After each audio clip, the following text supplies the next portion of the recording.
Iran एक ऐसा देश है ये दुनिया का सबसे पुराने सिविलाइजेशन में एक है। करीब 500 सालों से ईरान इन्हीं बॉर्डर्स के साथ दुनिया के नक्शे में मौजूद है और दुनिया की कोई ऐसी सुपर पावर हो जिससे ईरान का मुठभेड़ ना हुआ हो, चाहे वो अरब हो, रोमन हो, तुर्क हो, मंगोल हो, रसिया हो या फिर ब्रिटेन। आज हम इस वीडियो में बात करेंगे ईरान के बारे में।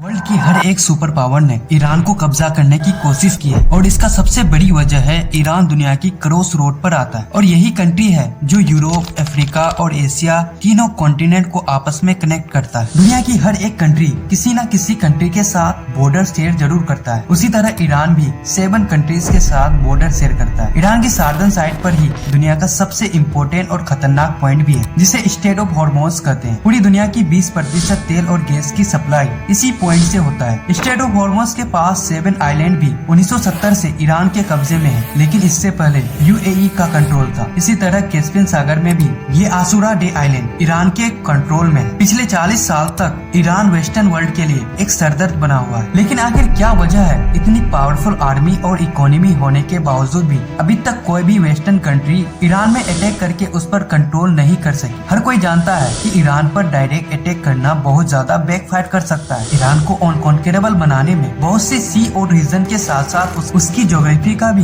बहुत बड़ा रोल है। ईरान की सार्दन और वेस्टर्न साइड पर जगरोस माउंटेन रेंज है। ईरान की कोस्ट लाइन से लेकर ईरान और ऊपर तुर्क तक फैली हुई है। ये माउंटेन रेंज ईरान को एक जबरदस्त नेचुरल प्रोटेक्शन देती है। ये सारा एरिया बहुत ही पथरीला है और इसे क्रॉस करना बहुत ज्यादा मुश्किल है। इन पहाड़ों का ईरान को इतना फायदा है कि 1980 में जब इराक ने ईरान पर अटैक किया तो उसका प्लान यह था कि एक वो जहाँ खुजिस्तान पर कब्जा कर ले और यहाँ से आगे ईरान के बाकी शहरों पर भी कब्जा करके ईरानियन रेवोल्यूशन को कुचल दें, क्योंकि सब अरब कंट्रीज डरे हुए थे कि ईरानियन रेवोल्यूशन के लोग बाकी अरब तक न फैल जाए। मगर इराकी आर्मीज 2 सालों में सिर्फ इधर खुजिस्तान तक ही पहुंच सकी। उन्होंने बहुत कोशिश की वो जगरोस के पहाड़ों को क्रॉस करके ईरान पर कब्जा कर सके, मगर उन्हें कामयाबी नहीं मिली और फिर इवेंचुअली ईरान इराकी फोर्सेस को पीछे धकेला हुआ इराक के अंदर घुस गया। मगर यहाँ ईरान को भी यह मसला आया कि जहाँ इराकी आर्मीज को आसानी से उसके शहरों से सप्लाई मिल रही थी, वहीं ईरानी आर्मीज को सप्लाई पहुंचाना बहुत ज्यादा मुश्किल हो गया, क्योंकि ईरान के सारे बड़े डिपो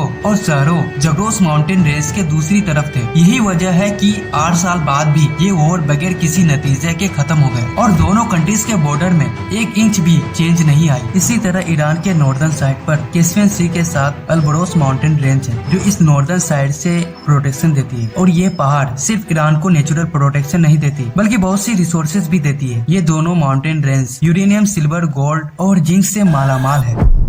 ईरान के पास दुनिया के सबसे बड़े जिंक के रिजर्व हैं। इसी तरह 20वीं सेंचुरी में ईरान की इस ज्योग्राफी को 4 चांद लगाए जब यहाँ पर्शियन गल्फ के पास ऑयल और गैस के बहुत बड़े रिजर्व डिस्कवर हुए। आज के डेट में पूरी दुनिया के 10% ऑयल और 15% नेचुरल गैस के रिजर्व ईरान के पास। ईरान को एक और चीज जो प्रोटेक्शन देती है वो है 2500 किलोमीटर ये लंबी कोस्ट लाइन जो 2 समुद्रों के बीच डिवाइडेड है। बंदर अब्बास ईरान का सबसे बड़ा सी पोर्ट, दुनिया के एक बहुत बड़े choke point strait of Hormuz से सिर्फ 70 किलोमीटर दूर है और यही पॉइंट आज ईरान का सबसे बड़ा जियोपॉलिटिकल लेवरेज भी है। अगर ईरान अपने नेवी के जरिए ये पॉइंट ब्लॉक कर दे तो पूरी दुनिया की इकोनॉमी कोलैप्स कर जाएगी, क्योंकि दुनिया की 15% एनर्जी सप्लाई यहीं से गुजरकर एशिया और यूरोप को जाती है। अब अगर फर्ज करें कि ये कोस्ट लाइन और ये 2 माउंटेन रेंज क्रॉस करके ईरान के अंदर आ भी जाए तो यहाँ दूसरा सबसे बड़ा बैरियर है ये दस्ते लूथ और कुवे रेगिस्तान। लूथ डेजर्ट को the hottest place on the earth कहते हैं, क्योंकि 2005 में यहाँ पर 70 डिग्री टेम्परेचर रिकॉर्ड किया गया था और इस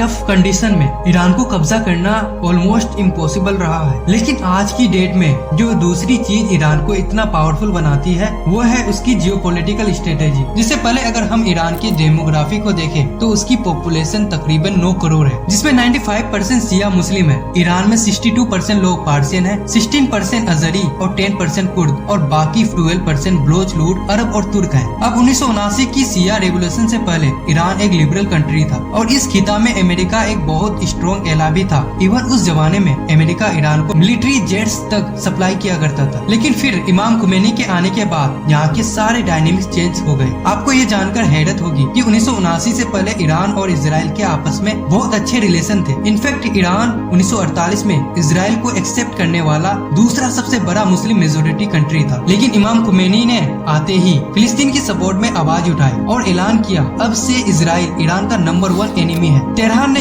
इजराइल के साथ सारे डिप्लोमेटिक टाइज खत्म कर दिए। इजराइल जाने वाली सारी फ्लाइट्स कैंसिल कर दी गई और तेहरान में मौजूद इजरायली एम्बेसी को फिलिस्तीन एम्बेसी में कन्वर्ट कर दिया गया। इसका सबसे पहला नतीजा तो यह हुआ कि इजराइल के साथ साथ ईरान के अमेरिका के साथ भी ताल्लुकात खराब होना शुरू हो गई। लेकिन ताल्लुकात की ये खराबी सिर्फ इजराइल और अमेरिका तक नहीं रही, बल्कि ईरान के गिर्द मौजूद सारी अरब स्टेट भी शिया रेवोल्यूशन के बाद अलर्ट हो चुकी थी। वो सब इस बात से खौफजदा थे कि कहीं ईरान की आइडियोलॉजी इधर अरब स्टेट तक न पहुंच जाए और इसके नतीजे में उनकी किंगडम को अच्छा खासा नुकसान पहुंच सकता है। बिकॉज इन सब अरब स्टेट से बादशाहित थी। 1980 में इन्हीं सब अरब स्टेट ने मिलकर सद्दाम हुसैन को ईरान पर अटैक करने के लिए बैक किया गया। यहीं पर ईरान को भी समझ आ गई अगर उसने सरवाइव करना है तो उसे अपनी आइडियोलॉजी बाहर दूसरे कंट्रीज तक पहुंचाना होगा। और उसके सबसे बड़े दुश्मन इसराइल के बीच ये सारे अरब कंट्रीज हैं जो उसके सख्त खिलाफ है। इसलिए उसे कुछ ऐसा करना होगा कि इसराइल से दूर होने के बावजूद भी वो उसको थ्रेट कर सके। और यहीं पर ईरान ने ऐसे सारे ग्रुप्स को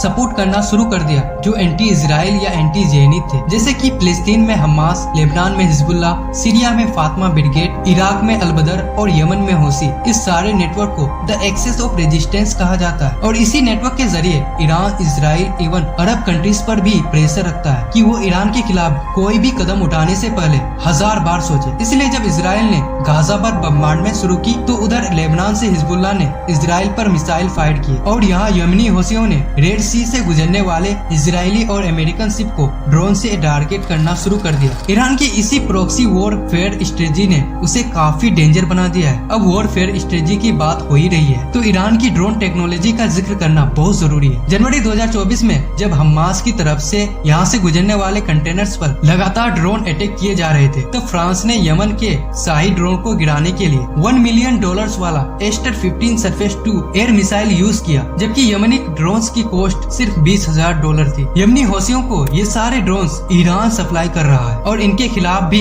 इन्हीं ईरानी ड्रोन्स का इस्तेमाल कर रहा है। अमेरिका सेंट्रल कमांड की 2022 की रिपोर्ट के मुताबिक ईरान के पास पूरी मिडिल ईस्ट में सबसे ज्यादा और मॉडर्न बैलिस्टिक मिसाइल है। ईरान के सारे मिसाइल 2000 किलोमीटर तक अपने टारगेट को हिट कर सकते हैं। अगर हम ईरान की ज्योग्राफी, उसकी प्रॉक्सी स्ट्रेटेजी और ड्रोन टेक्नोलॉजी को देखें तो उसके बावजूद के ईरान पर वेस्टर्न दुनिया की सेंसेस है और उसकी इकोनॉमी ऑफिशियल ग्राउंड्स पर बहुत छोटी है। ईरान एक ऐसे कंट्री के तौर पर सामने आता है जिसके पोटेंशियल के बारे में बहुत सी अनसर्टेनिटीज है, चाहे वो उसका न्यूक्लियर प्रोग्राम हो, प्रॉक्सी नेटवर्क की फंडिंग हो या मिसाइल टेक्नोलॉजी। ईरान के बारे में बहुत से ग्रे एरियाज हैं जिनकी वजह से वेस्टर्न कंट्रीज उस पर डायरेक्ट अटैक करने से कतराते हैं। अगर हम सिर्फ यही एक पॉइंट को देखें कि दुनिया के 2 choke point strait of Hormuz और बाबल मंदेब ईरान की टारगेट रेंज में, तो यही चीज उसे बहुत पावरफुल लेवरेज दे देती है। और अब तो रसिया और चाइना भी अनऑफिशियली ईरान को बैक कर रहे हैं। अभी हाल ही में जब हमास के लीडर इस्माइल होनिये को असिस्टिनेट किया गया तो बहुत सी अनकंफर्म रिपोर्ट सामने आई, जैसे